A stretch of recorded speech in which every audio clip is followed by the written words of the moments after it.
సెల అనగా ఆగుము, చూడుము, వినుము. సెల అనగా ఎత్తబడిన. కీర్తనలో ఇది 71 టైమ్స్ కనపడుతూ ఉంటుంది. అంటే హీబ్రూ యొక్క రచన శైలిలో పాటలలో ఈ యొక్క సెల అని కనపడినప్పుడు అది మరలా తిరిగి పాడడము, ఒకసారి గమనించుకోవడము, ఆ పదాలను క్షుణ్ణంగా చూడడము అనేది ఈ యొక్క సెల అనేటువంటి పదానికి గల మీనింగ్గా అర్థంగా చూపిస్తుంది.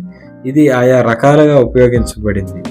అయితే ఒకసారి ఆ చరణానికి మధ్య ఆగడం, తర్వాత ఈ సెల అని వచ్చిందంటే ఒకసారి ఆగి చూసుకోవడం, ఒకసారి మరలా పదాలను వినడం అనే దానికి ఈ సెల అనేది సూచనగా ఉంది.